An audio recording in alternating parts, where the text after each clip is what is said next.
Hello, what's up everyone? My name is Gabriel Daniela P. Miranda from BSIT2C at nag-aaral sa Pateros Technological College, Pateros, Metro Manila.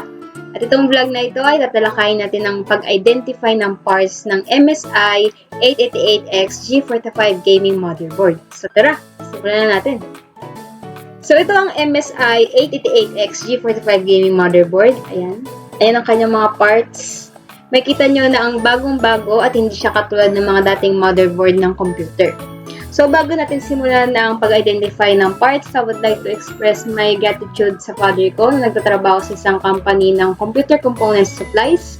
Dahil siya nagpahiram sa akin na to kasi wala akong motherboard na need sa presentation ng educational video nito. So, yan. Let's get started. The first one is CPU socket. Ito. Dito kinakabit ang processor o utak ng computer. Sabi nga nila, kung walang processor, hindi gagana ang iyong computer. Para sa motherboard nito, FM2 Plus socket ang ginagamit kaya compatible ito sa AMD A-series processors. Susunod naman dito ay ang CPU fan and heatsink. Ito siya. Bago na kasi kaya ganyan yung itsura niya. Na tumutulong sa pagpapalamig ng processor para maiwasan ng overheating. Bagong-bago, diba? Next is RAM slots. Ito. DIMM slots. Dito naman may 4 na DDR3 DIMM slots dito. Kung saan kinakabit ang RAM para sa mas mabilis na pag-process ng data sa inyong computer. Sunod ay ang power connectors. Ito. May 24-pin ATX power connector para sa pangunahing supply ng kuryente sa motherboard. Yan. 24 siya. And meron din ditong 8-pin CPU power connector para sa processor. Next is CMOS battery. Ito. Isang bilog na lithium battery na nagpapanatili ng BIOS settings kahit naka-turn off ang iyong computer. Next is salt bridge. Dahil sa bagong motherboard na ito, walang hiwalay na salt bridge chip dahil naka-integrate ito sa A88X chipset. Ito yung 88X.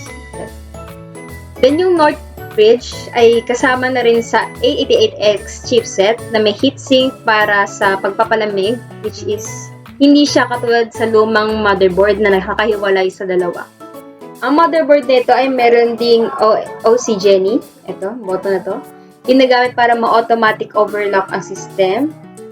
Tapos meron din ditong power on and off button para bukas o patayin ng system.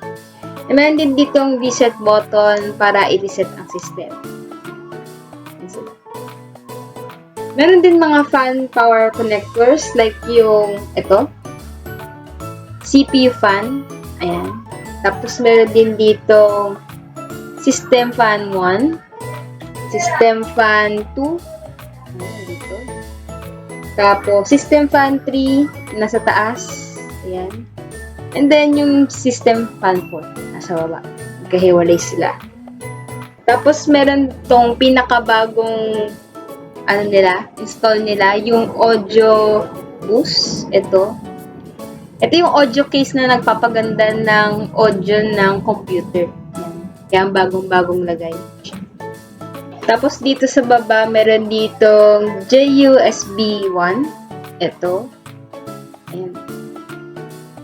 GUSB 2, ayan, tapos GUSB 3, tapos GUSB 4.